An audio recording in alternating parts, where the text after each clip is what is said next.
So in this section, we will understand what is cryptocurrency. So let's go back in history and understand how two people started doing trading. Let's say you have a person A and a person B, and person A and B want to trade goods and services. How they used to do previously in the history? Well, it's simple enough. They used to exchange gold, right? We all know this. We used to have gold coins, and person A will give a gold coin to person B, and then that's how the trade of goods and services is actually made. So let's understand cryptocurrency from this context. How two people can trade together these goods and services, and what are the things that they exchange between each other to make sure the trading is being done between the two person. So let's set this as a context. Okay, the context is two people want to trade. Then what are the options available? From that context, we'll understand what is cryptocurrency. So once there were a lot of golds being exchanged, then government came in picture, and government says, okay, so I will hold your gold, then I will issue the currency notes and the coins. Then you can exchange the currency notes and the coins between each other to trade goods and services. If you have any issues or you want your gold back, you can give me back the currency, I will exchange it with the gold. So that's how we evolved from gold to currency. That's basically notes and the coins, and that is called as fiat currency. So whenever in my section of the course, when I refer to a fiat currency, it's basically your notes and your coins that we daily use. Then bank came in picture. So bank says, okay, instead of exchanging notes, you keep all your fiat currency with the bank, and bank will give you an electronic mechanism to access your currency, and you can exchange this currency between two people are nothing but they exchanging the numbers between their bank accounts. So if I want to transfer you $100, then my bank account, I'll issue a transfer to your bank account. It's just a number transfer from my bank account number to your bank account. There's no physical exchange of the note. So this is one type of trading that we both can agree on, or person A or person B can agree on with the help of a bank. Then bank issued credit card and check as a mean to trade goods and services. So this is one of the option. And then we have advanced in mobile technologies. So now we pay with our phone as a mean to trade goods and services, right? This way we have evolved from gold to bank, from credit card check to now we are using Apple Pay and Android Pay.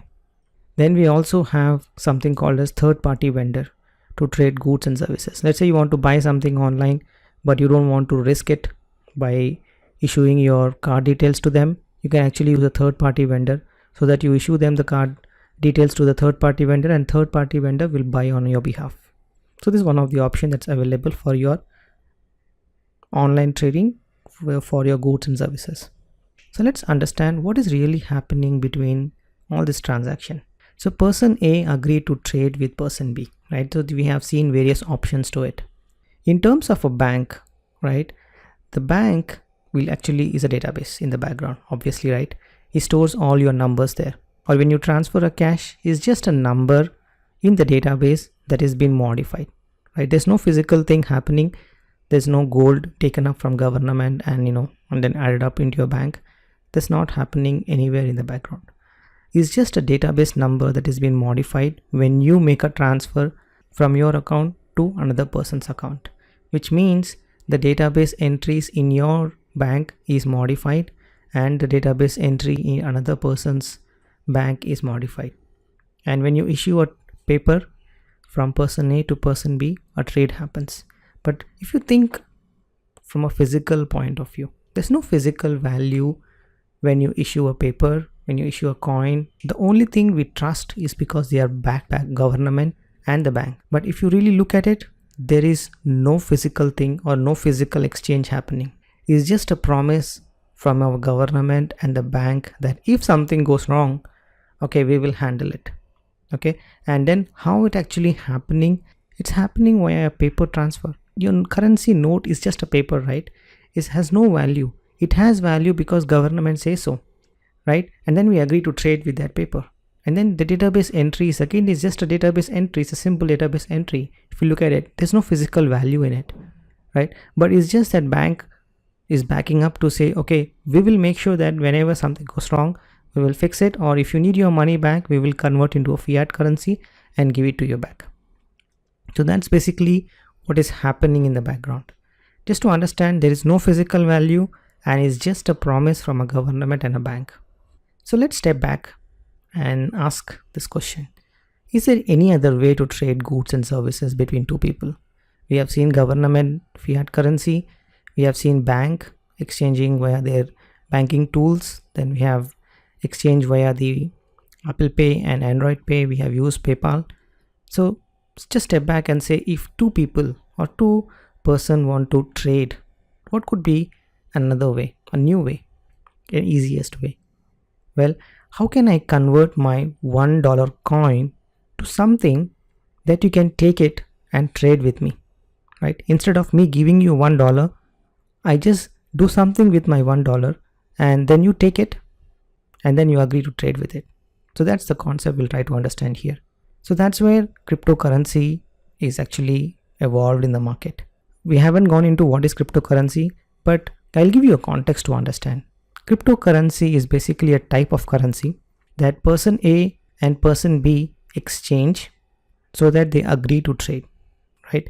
We have seen different types of things that we exchange to trade. Cryptocurrency is basically a one of it. In the same context, we exchange cryptocurrency to trade. Okay, so let's understand what is this cryptocurrency. Cryptocurrency is very simple to understand. A person A can convert his fiat currency coin into a digital asset that he stores in a computer which is connected to a secure network. And once he convert his fiat currency, that is nothing but the note and the coin, is stored in the computer. All the computers that is in that network can validate his transaction, which means all the computers can say, okay, you have already stored this amount of data in the computer. Okay, so that's basically the concept of cryptocurrency. Let's go back to the example where two people want to agree to trade. Person A has stored his fiat currency into a digital asset into a network of computers. Now when person A and B want to trade together, they can actually exchange that digital asset from person A name to person B name in the computer itself. Okay, and all the transaction of change of hands of the digital assets is again maintained in the same system, okay, in the same network. Physically, person A and person B don't have to exchange anything together, right?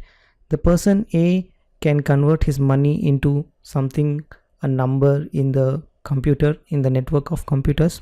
When A and B want to agree to trade, he can just change the owner of that number, or he can transfer that number to person B's name in the same computer. Okay, the computer is basically network of computer. Then person B can use that digital asset and agree to trade. That's the concept of cryptocurrency. So let's understand what is this two word means. What is crypto? What is currency?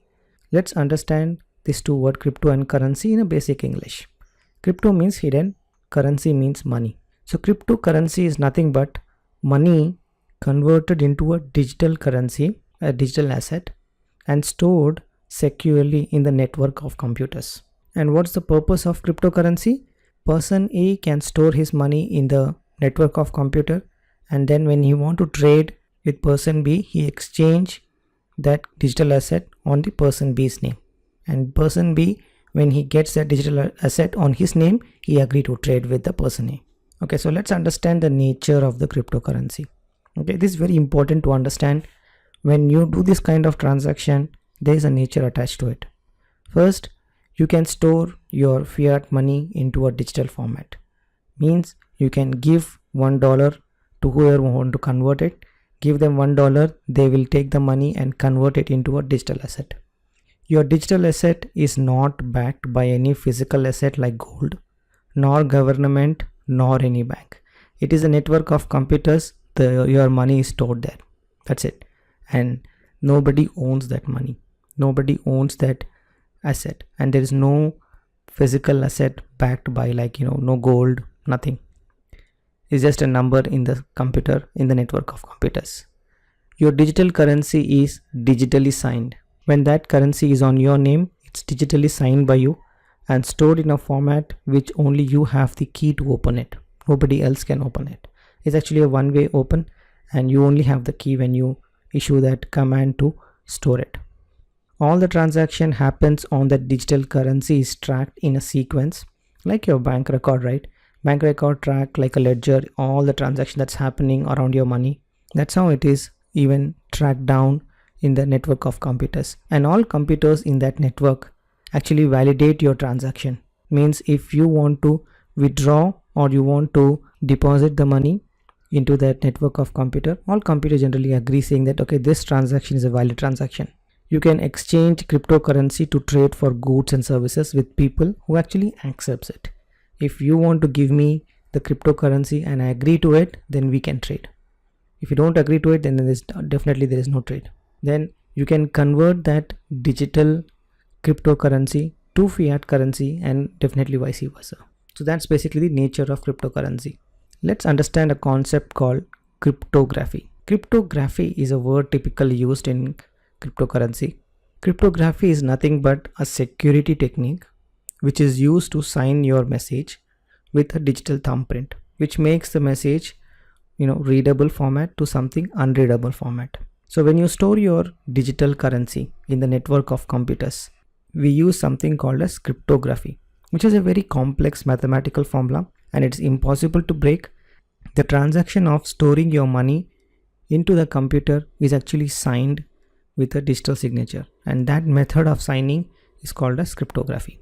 Here I'm giving an example of a cryptography. You have something called as block. When you want to store $1 into the network of computers, there's something called as block been created. And for each block, blocks basically tells you who owns it, where it is stored, how it is stored, all the stores, the transaction fee and all those details. This block is not stored as a readable format. It is actually, there's an algorithm called as cryptographic algorithm, which is used to sign the readable message to an hash code, and then it is stored with that hash code. So if somebody want to open it, you need to have a private key for it, which means they need to have another key that you actually holds it for it to open and read it. So understand that storing the data into this network of computer is really safe, and it's not easily hacked by anyone. So let's understand what is a blockchain. There's two examples, 1 and 2, top and bottom. The top one is basically a person A want to store $10 into a bank. The bank takes the money, and bank generally add a value of $10 in his database on your name.